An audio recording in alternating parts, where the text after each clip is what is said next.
सारी पार्टियां एक जुट होकर सरकार बनाई देश में। उस समय भी महिला विधेयक ये लोग पास नहीं कर पाए।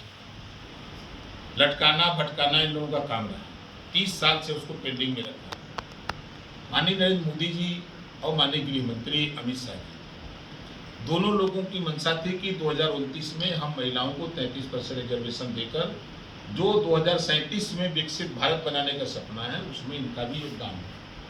अब उस रिजर्वेशन देने को लेकर के बिल आया, नारी शक्ति बंधन अधिनियम बिल आया। अब उस बिल पर भाषण तो दिए कि हम महिलाओं के आरक्षण के समर्थन में हैं। लोकसभा में आप सब लोगों ने देखा सुना।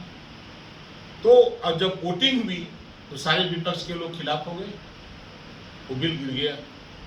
तो अब महिलाओं के अगर समर्थन में आप हो तो फिर इस तरह की बात क्यों करते हो? दूसरी बात कि 68 जब देश की आबादी 68 करोड़ थी तो 543 लोकसभा सीटें बनी।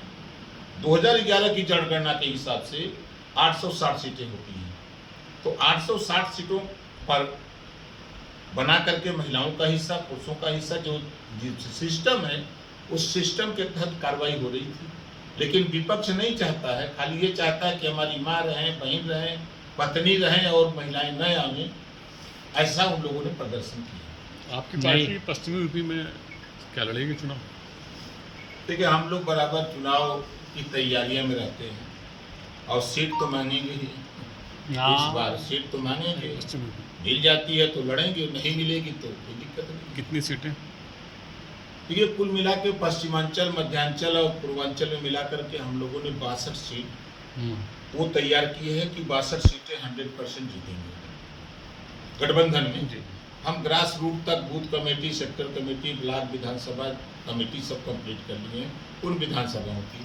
उसी में से जो सीट हमको मिलेगी और वो लड़ेंगे। और हमारा प्रयास है कि तीसरी बार एनडीए की बहुमत की सरकार बने, ये हमारा प्रयास। पश्चिम में कौन सी सीट, जैसे एक दो सीट बताइए हमारे यहाँ की कोई है? कराना चाहते हैं।